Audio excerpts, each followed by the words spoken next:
Alguém aqui não tem noção, nunca viu esse livro chamado Revolução e Contra-Revolução? Quem é que vai falar para os novatos aí o que é o livro Revolução e Contra-Revolução? Livro de cabeceira da TFP. Guilherme Reis. Preço 1. Revolução e Contra-Revolução é o livro que o Sr. Dr. Plínio escreveu, onde ele expõe o processo revolucionário. A revolução que seria o mal organizado. E como ela vai por etapas, ele descreve os métodos, mas também dá os meios de combate. Por isso que é o título, Revolução e Contra-Revolução. Mas... Pedro. Presta atenção. A contra-revolução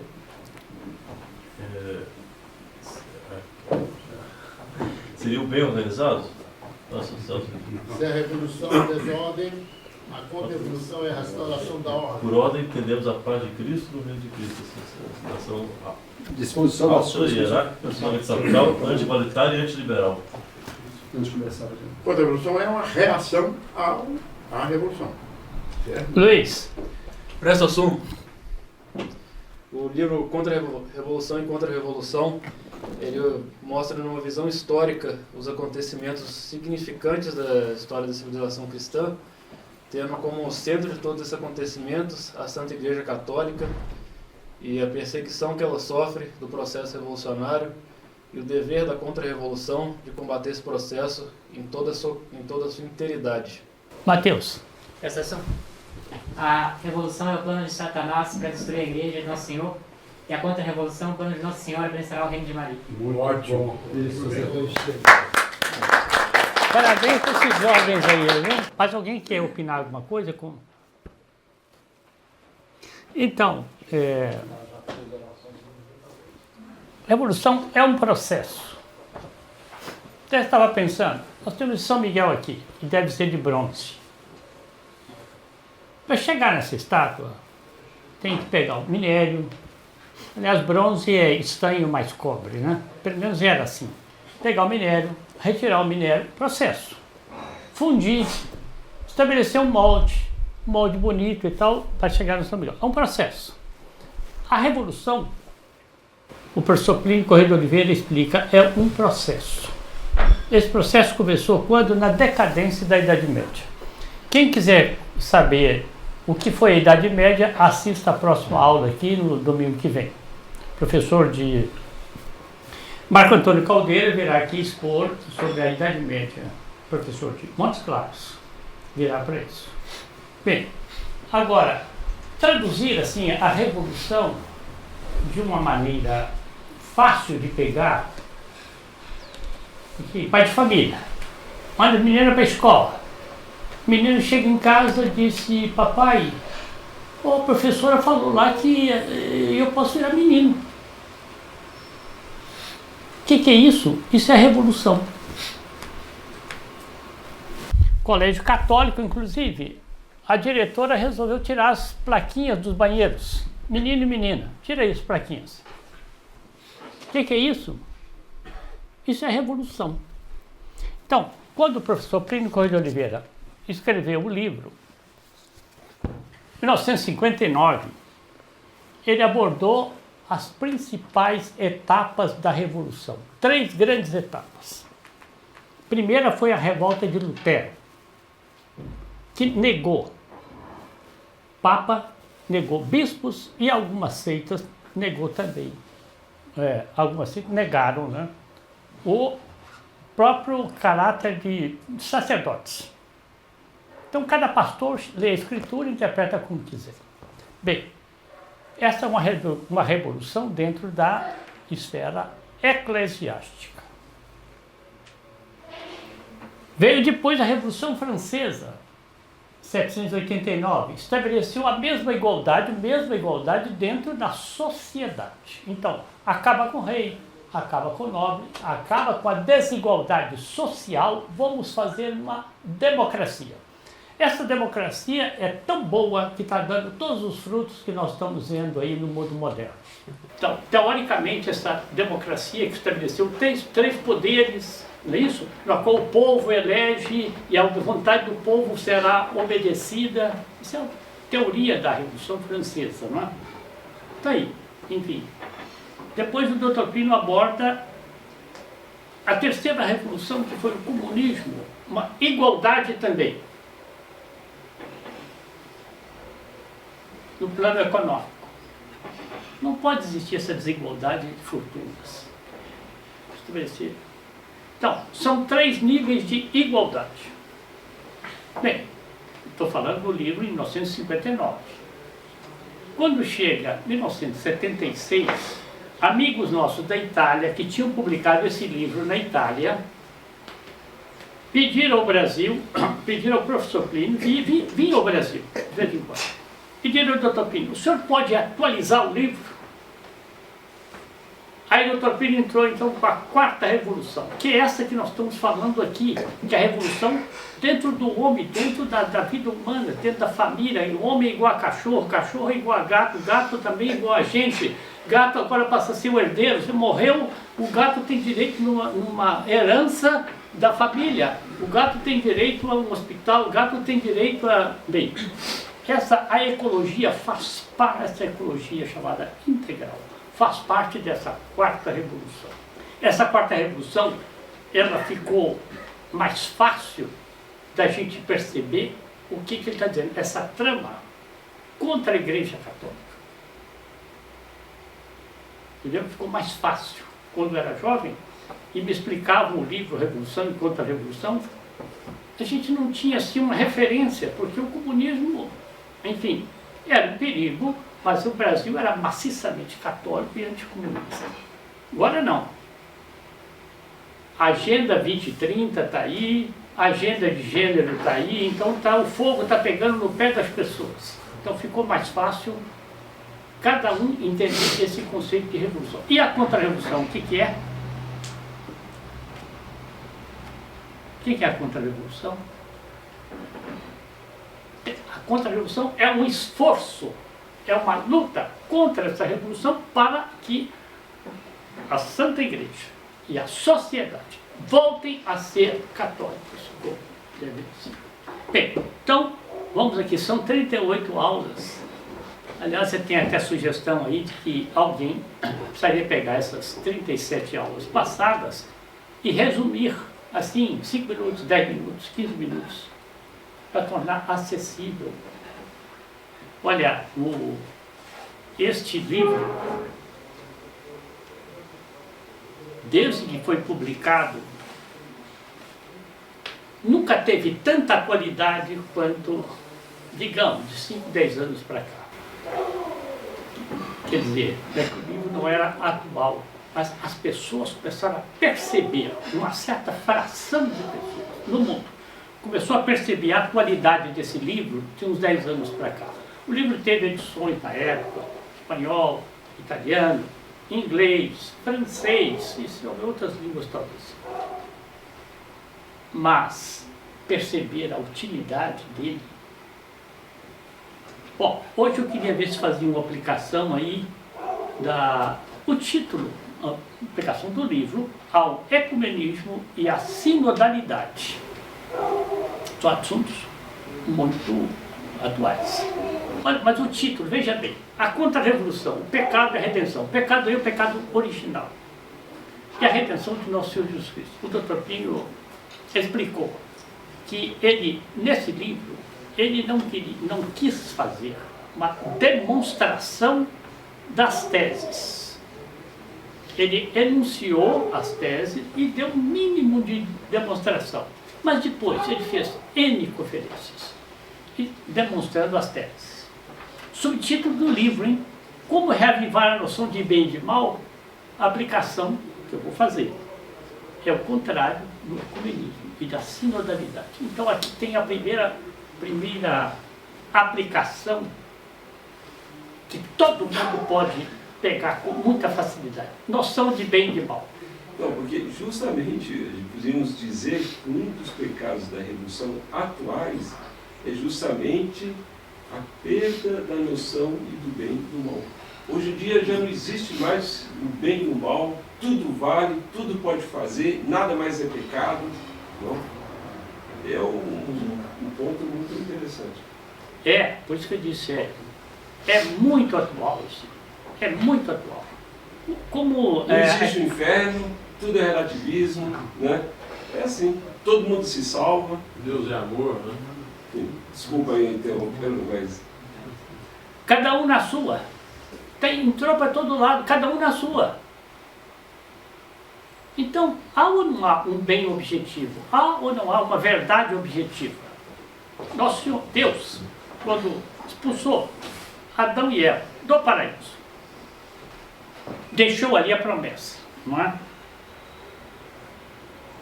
Que São Luís Grande Montfort, no Tratado da Verdadeira Devoção, ele já começa a fazer uma demonstração e é a noção de bem e de mal. Então Deus disse, porém inimizade entre ti, que é a serpente, aquela que tinha sido um instrumento da tentação, né? Entre ti e a mulher. A mulher é Nossa Senhora. Entre a tua descendência, a descendência da serpente, mal, e a descendência dela. Tu, serpente, e seus descendentes armarão ciladas ao seu calcanhar. Quer dizer, aqueles depósitos de Nossa Senhora.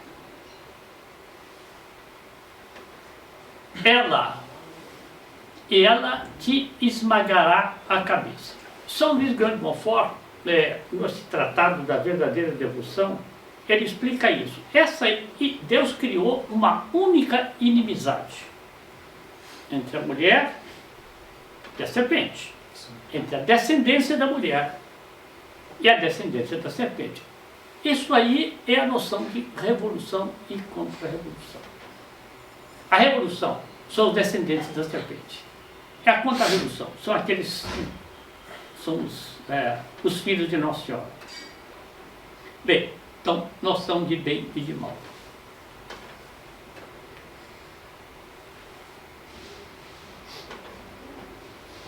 Textual do livro. A contra-revolução tem como uma de suas missões mais salientes, portanto, operativa. Missão aqui operativa, já na hora da ação. A de restabelecer ou reavivar a distinção entre bem e mal. A noção do pecado em tese, quer dizer, o pecado. Do pecado original e do pecado atual. Bem, veja aqui. Vamos pegar aqui uma pregação de um sacerdote. Marcos, desculpa. Esse ponto é muito importante, não? A contra-revolução deve reavivar a noção do bem e do mal.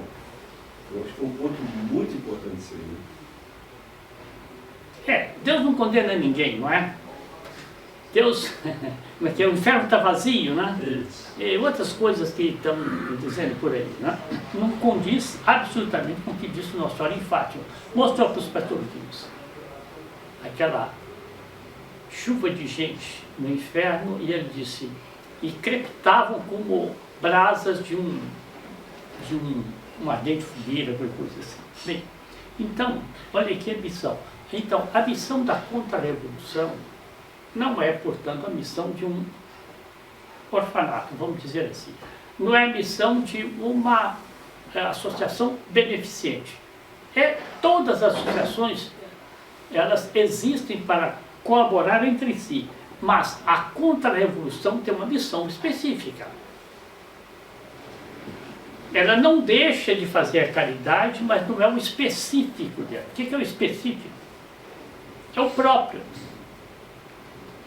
Santo Inácio de Loyola fundou a companhia para quê? Com um fim específico. Lutar contra Lutero, contra os erros do protestantismo específico.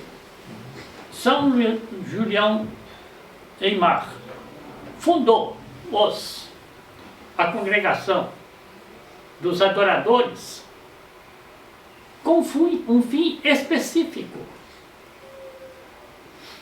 Não foi para tirar as pessoas da pobreza. Ele disse, Deus na terra tem que ser adorado continuamente. Pronto, está ali, a missão dele.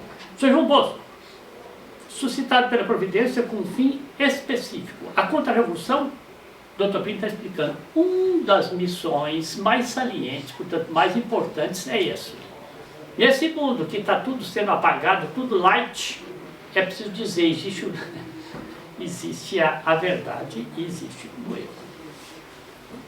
Sr. Marcos, desculpa, porque justamente uma das, digamos assim, missões ou uma das funções, para usar uma expressão um pouco, justamente da igreja, não, do sacerdócio, era isso, de reavivar a noção do bem e do mal. E isso eles deixaram de fazer. Não sei o quê. O sacerdote, não, lembrar os noviços do homem, lembrar a noção do bem e do mal, isso completamente se desapareceu, não?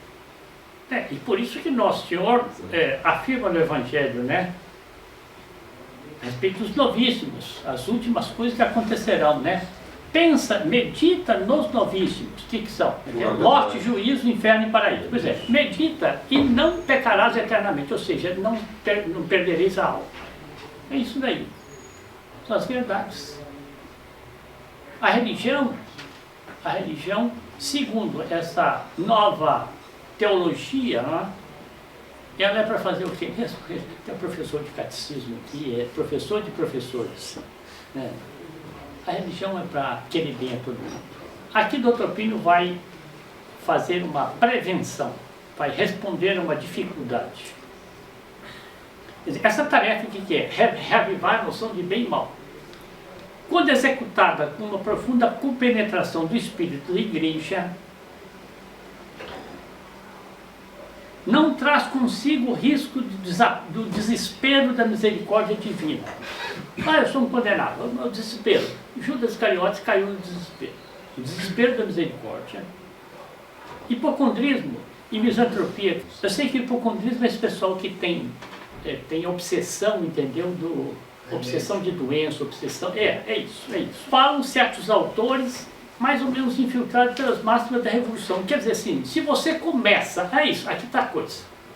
Se você vai falar de inferno numa pregação, mete medo das pessoas. Não pode falar. Você afasta as pessoas, entendeu? Bom, e Nosso Senhor disse, medita nos teus novíssimos e não pecarás eternamente. Quer dizer, o inferno não deixa de existir e nem deixa de estar recebendo novos, porque eu deixo de falar dele. Aqui é um conselho do Evangelho, né? Seja o seu sim, sim, o seu não, não. São Mateus 33 a 37. É isso. Ou é ou não é, ou está comigo ou está contra mim. Então, não tem como jogar, sabe? Fazer uma salada de frutas e tudo com elementos heterogêneos, bota veneno também, bota não sei o que, não é assim. Sim, sim, não, não. Bem, aqui, eu sugeri ontem, nós temos um grupo de WhatsApp aqui dos jovens, e eu sugeri que pudesse mandar alguém que pudesse mandar algumas imagens. Nossa Senhora, choveram mais de 100. Choveram mais de 100. Mas é isso, olha aqui. A nossa revista chama-se Catolicismo. Foi fundada em 1951. E ela tinha uma seção, todo número tinha, chamava-se Ambientes, Costumes e Civilizações.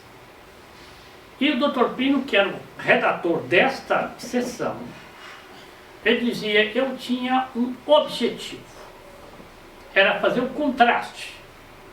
No caso da arquitetura, está aqui, entre uma arquitetura bonita e uma arquitetura revolucionária. Por que essa arquitetura do lado direito, que está aqui, é revolucionária? Ela é a aplicação prática de conceitos materialistas. Até o que é elevado é horizontalizado, você percebe, né?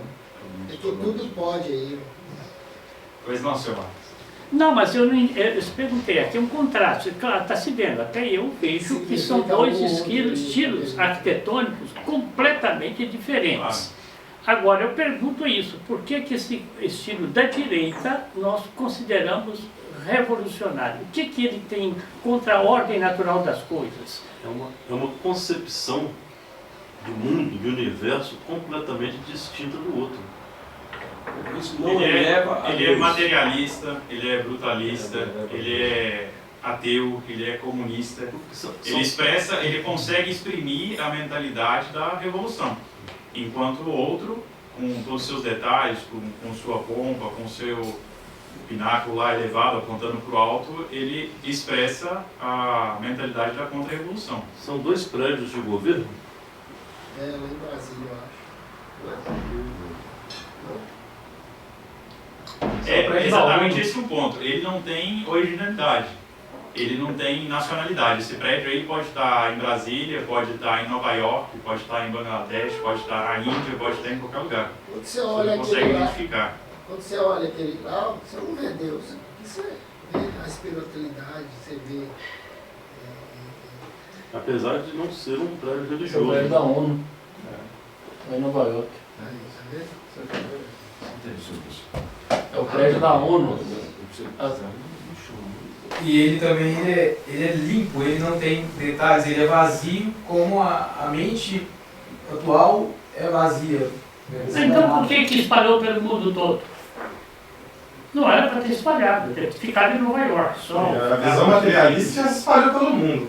Como? A visão materialista já se espalhou pelo mundo. Não seria milagre que a consequência deles também, Essa visão materialista faz parte da Revolução? com certeza. Ah, então a Revolução Universal, né?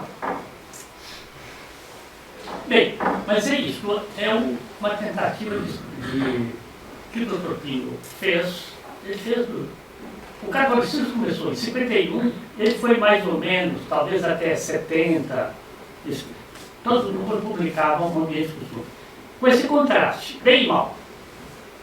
É preciso reavivar a noção, senão as pessoas vão derivando devagarzinho, entendeu? É igual um tecido vermelho, azul, pode ser até muito bonito. O sol, depois de um certo tempo, o que acontece? Vai descorando, não é isso?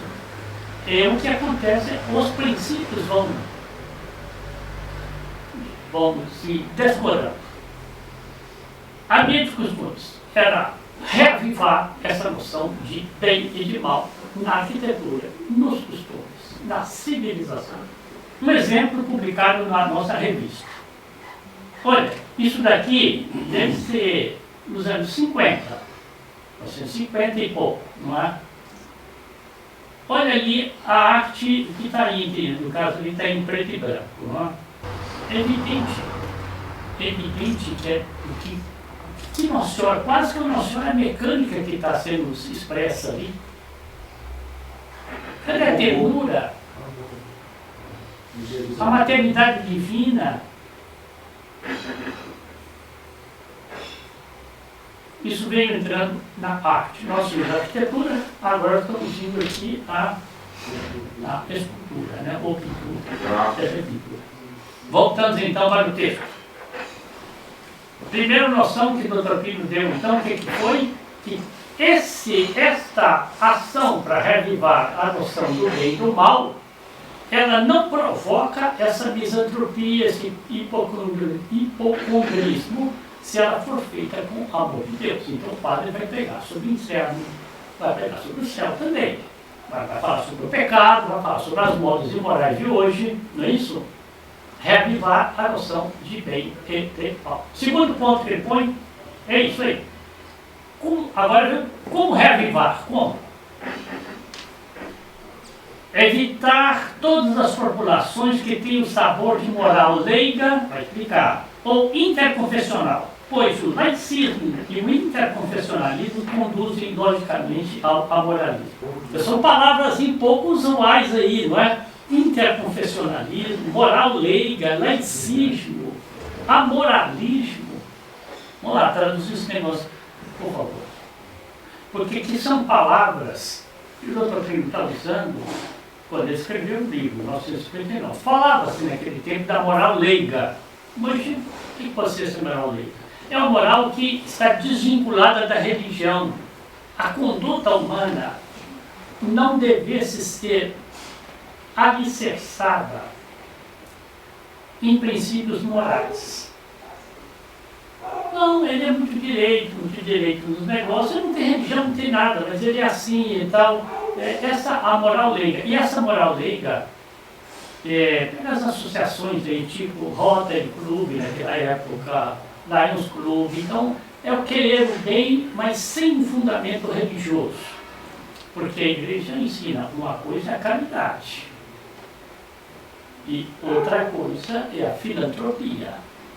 A caridade é feita por amor de Deus. Então, falava-se muito da moral leiga naquele tempo. Interconfessional, isso é o comunismo. A igreja e as outras religiões, uma coisa. Bem, laicismo aí também já ficou, acho que já ficou a palavra. Laicismo é uma vitória da revolução na sociedade ocidental que nem tem jeito quase da pessoa se dar conta. Já nasceu dentro do laicismo, já respira laicismo. Vou dar um exemplo, laicismo. Pega aí, por exemplo, vamos supor, vai empossar o diretor, o reitor da Universidade Federal de Minas Gerais. Todo mundo entende que aquilo é uma cerimônia leiga. Vai lá, recebe e tal. Num tempo de civilização católica, não existia uma cerimônia dessa que fosse leiga. Esse poder que o reitor vai exercer, ele vem de onde? Vem de quem? Toda a potestade vem de Deus. Então, uma cerimônia dessa tinha um caráter religioso, tinha uma missa, tinha um discurso, um prefeito que vai assumir. Por isso que os reis eram coroados. O primeiro ataque a isso, que eu me lembre, de forma organizada, foi com Napoleão. Que na própria coroação ele pega a coroa do Papa e se coroa. Se colocando assim acima da igreja, né? Sem dúvida, sem dúvida. Eu estou só procurando assim, alguns exemplos para a gente ver. Uma corporação de ofício como existia na Idade Média. Vários ofícios. Várias profissões, não é?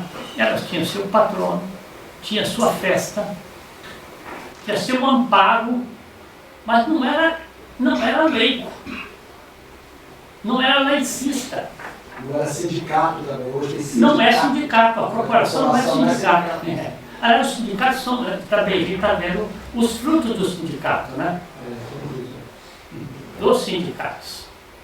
Então, pegar o que é o conceito do laicismo, todos nós aceitamos que uma escola, aí qualquer, onde coloca o filho lá para estudar, vai, aula inaugural. Aquela aula inaugural, o que é? Um ato da sociedade, um ato civil, não tem nada a ver com religião. Isso, o que é isso? Isso é o laicismo. A quebra da verticalidade da sociedade. É o laicismo. Então, por isso que eu disse, nós estamos, assim, como nós estamos imersos no ar, não é? Nós estamos imersos no laicismo. A gente nem sabe o que é o laicismo. A gente só sabe isso, que domingo a gente vai à missa e sai de lá e entra no laicismo de novo. Tudo é laicismo. Um pouco de na família, a pessoa, tem família que reza o terço, tem família que reza antes das orações, mas você vai num clube, vai em qualquer coisa, é laicismo, deixou de absolutamente. O vínculo com a religião acabou. Isso é que se chama laicismo. Mas tem muitos outros aspectos. E,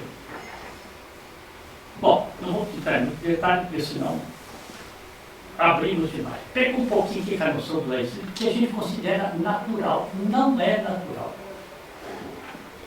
Pegava a rodovia assim, mais nos tempos antigos, uma cidadezinha, era muito comum a confluência bonita de ruas, pegava ali às vezes uma própria casa, a casa fazia um nicho para Nossa Senhora, entendeu? Uma estátua na rodovia para São Cristóvão.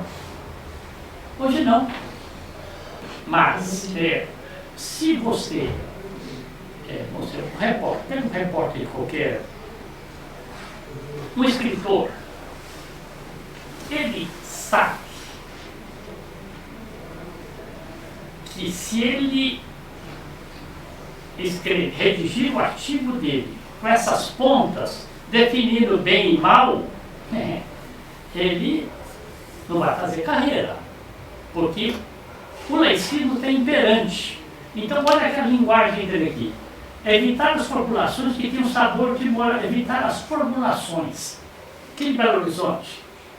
E quando o Dr. Pino esteve aqui, então, em 65, ele fez essa conferência aí no Instituto de Educação, o milhão estava lotado, 600 pessoas, lotado, absolutamente lotado. E no dia seguinte ele concedeu uma entrevista. Aquele tempo a reforma agrária era uma precisava tratar. E o repórter. E concedeu a entrevista e depois terminou perguntaram ao Dr. Pino: o senhor acha que vão publicar? Ele disse: não vão publicar. Porque queriam que eu me pronunciasse a favor de uma reforma agrária evolutiva e cristã. E o repórter, várias vezes durante a entrevista, queria mas doutor Pino, o senhor é a favor de uma reforma agrária? Eu sou contra a reforma, sou a favor da reforma agrária, contra a reforma agrária socialista e anticristã. E ele queria mas eu defendo a reforma agrária evolutiva. O que é esse evolutivo aí? Onde é que vai aparecer evolutivo? Vamos chegar no socialismo de pouquinho em pouquinho, né? Para ninguém assustar. E ele disse: como eu não usei essa formulação,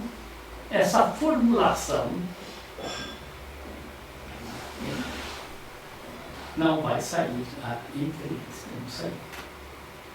Então, doutor, fica muito cuidado. A gente, quando escreve, a gente, quando conversa, vai fazer uma palestra, tem que saber dosar. Ninguém aqui também vai chegar e fazer uma palestra do começo ao fim, dizendo: gente, ó, o céu ou o inferno, é isso o tempo todo. Tem que saber tratar, mas não pode esconder as verdades fundamentais da fé. Não pode, morreu o assunto.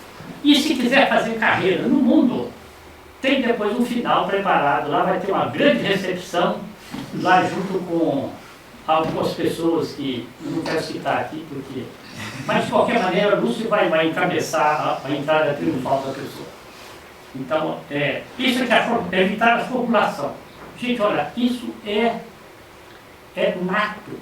Isso está entranhado em qualquer pessoa. Por quê? Por causa do instinto de sociabilidade. Sabe, vamos na rota. Vamos almoçar no restaurante. Você sabe, se você chegar com a sua família e ver o Pai, do Filho e do Espírito Santo, agora já tem gente que aceita. Mas mais para trás era um trauma. Gente, vamos adotar modos de ser que sejam mais fáceis, não é? Vamos usar uma roupa assim mais... vamos à missa, vamos à missa de moletom mesmo, porque entendeu? É isso. Isso aqui o Dr. Pino está dizendo. Adotar a posição cada vez mais concessiva para o lado de quê? Para o lado da revolução. Os conselhos práticos que ele está dando, Pedro, são conselhos práticos. Salientar nas ocasiões oportunas que Deus tem o direito de ser obedecido e que, pois, seus mandamentos são verdadeiras leis a que nos conformamos, obedecemos, em espírito de obediência e não apenas porque elas nos agradam. Então, bem, eu gosto da religião porque a religião me faz feliz. Não é o que ele está dizendo aqui, a religião me faz feliz, sim. Isso é protestantismo, né? Nós católicos não devemos sentir. Mas eu não corro atrás do catolicismo para ser feliz, porque a lei de Deus, Deus tem o direito de ser obedecido. Então, o Dr. Pino está dando no livro Revolução e Contra-Revolução conselhos de como reavivar a noção de bem e mal. Segundo, acentuar que a lei de Deus é intrinsecamente boa e conforme a ordem do universo. Vamos explicar um pouquinho isso aí. Na qual se espelha a perfeição do Criador. Pelo quê? Em decorrência, ela deve ser não só obedecida, mas amada. E o mal deve ser não só evitado, mas odiado. Voltamos aqui. Imagina uma pregação religiosa e isso, o pecado não deve ser só evitado, não. É preciso ser odiado.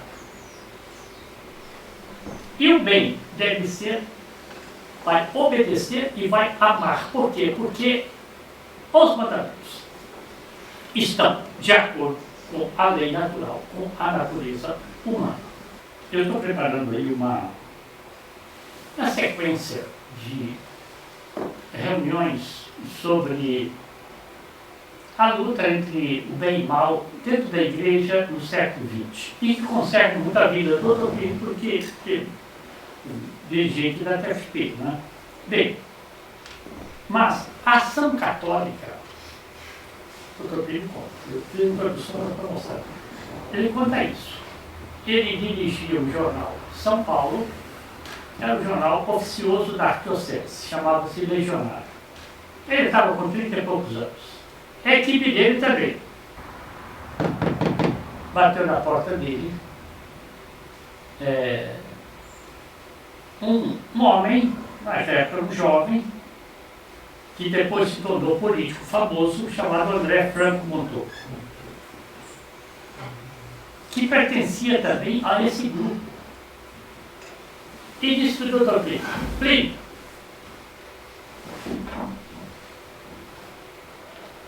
os tempos estão mudando. Você precisa mudar. E você precisa mudar a orientação desse jornal Legionário. Porque senão você vai ficar à margem. O que está vindo aí é outra coisa. Agora ele fala, o que é? O que está vindo? É que você, quando escreve um artigo, você quando faz uma conferência, você fica insistindo nessa questão de bem e mal.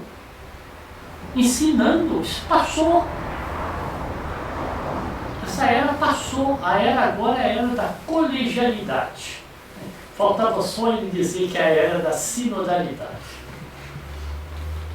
Passou. E ele foi soltando todas aquelas doutrinas, isso 2 ou 3 anos antes do Dr. Plínio publicar o livro. Ouviu tudo e dele e falou para ele, Montoro, eu não vou mudar, porque a igreja não muda. Bom, o Montoro fez carreira, foi senador, foi governador de São Paulo. Aliás, acho que o aeroporto lá tem o nome de André Franco Montoro. Entrou para o Partido Democrata Cristão, que é esse partido aí de unir as duas coisas, né? Tem Partido Democrata Cristão, partido lá dos anos 40, né? Que dizia assim, nem socialismo, nem catolicismo, a gente faz uma coisa no meio. E Belo Horizonte tem um papel importante, os universitários de Minas Gerais, 63 talvez, coisa assim, fizeram uma carta aberta ao Franco Montoro. O universitário está aqui. E depois fizeram coleta de assinaturas, etc. Eu acho que foi até para outras faculdades em São Paulo. Defina o que é essa terceira coisa sua. O que é essa terceira posição? É isso. Não tem bem nem mal. Há uma terceira posição. Entre o céu e o inferno tem uma outra lugar aí que nós estamos criando, né? Bem, então, por isso que o Dr. Plínio está dizendo, a lei de Deus tem que ser obedecido. A lei é para isso. Vamos para o segundo ponto. Acentuar que a lei de Deus é intrinsecamente boa e conforme a ordem do universo, na qual se espelha, assim, a perfeição do Criador. Isto é um assunto também que já foi objeto de palestra aqui, e que a doutrina São Tomás explica, São Boaventura explica, são 2 grandes teólogos, né, da Idade Média, todos os dois explicam isso daí. A criação é boa, mas a criação é bela. A beleza da criação é uma via para se amar a Deus. Porque ele está dizendo, na qual se espelha a perfeição do Criador. E que o mal deve ser não só evitado, mas odiado. Olha, você vê que é a doutrina do sim, sim, não, não, de nosso Senhor Jesus Cristo. Ou para conselho. Divulgar a noção de um prêmio e de um castigo pós-morte. O que quer dizer? Os novíssimos, morreu, será julgado. E julgado vai ser o castigo, o prêmio. Isso é verdade, definida pela Igreja Católica. Favorecer os costumes sociais e leis em que o bem seja honrado e o mal sofra sanções públicas. Aí agora, tivemos recentemente, né, essa tentativa aí do vereador Uner Augusto de diminuir a verba aí da parada, né, LGBT em BH. Eram 450 mil reais que a prefeitura dá. Eu não sei se a prefeitura de Belo Horizonte dá 450 mil reais para o Natal. E se dá 450 mil reais para as cerimônias da Semana Santa. Então, aí que está dizendo, favorecer os costumes e leis em que o bem seja honrado, o mal sofra sanções. Essa é a situação normal. Uma pessoa que vive, vamos dizer, numa civilização católica, uma pessoa que vivesse mal casada, numa cidade pequena, ninguém ia excomungar a pessoa. Mas ela sabia que, pelos costumes, ela estava andando mal. Isso é o que ele está dizendo. Vamos pegar mais um item. Favorecer os costumes e as leis que tentam evitar as ocasiões próximas de pecado e até mesmo aquilo que, tendo mera aparência de mal, possa ser nocivo à moralidade pública. Está vendo? Está pedindo, então, a aplicação já à sociedade. Eu vou repetir. É uma escola que seja do jardim de infância, que seja de ensino médio, que seja universitário. Ela não poderia perfeitamente favorecer as coisas boas e restringir as coisas más? Perfeitamente. Então você vai ver os murais, a grande parte dos murais que são. Vai lá no UFMG, vai lá em qualquer uma universidade aí. Eu mesmo fui visitar, é a FAGE, né? Aqui, precisava tirar xerox de um livro. E está lá os livros de meu Deus, quem foi comigo lá? Pedro, lembra-se, né, quando nós fomos lá, né? Aí, na entrada, não é? Pouquíssimos livros que estavam lá. Freeboff. Télio. Então, também, o que ele está dizendo? É preciso que os costumes bons, que haja leis para favorecer os costumes bons. Então, leis que vêm proibir o aborto. Se o aborto já está no Brasil, vamos, então, cada vez mais restringindo o aborto. Continua? Olha, aqui é uma... Nós estamos vendo, né? É uma espécie assim, de catecismo de conselhos, todos condenados hoje. Olha, insistir sobre os efeitos do pecado original no homem e a fragilidade desse, quer dizer, ou seja, vigiai e orai, senão vai cair em tentação. Insistir, não adianta o sacerdote ir para o público, fazer uma pregação de amor, sem dizer que o homem entende os efeitos do pecado original.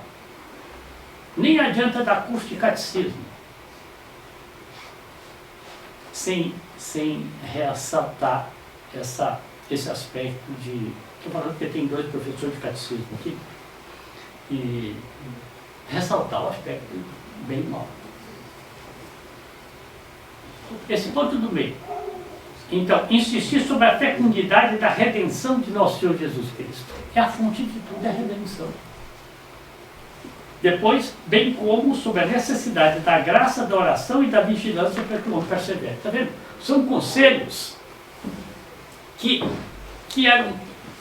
eram aceitos até algumas dezenas de anos atrás, e que isso tudo a gente foi evaporando.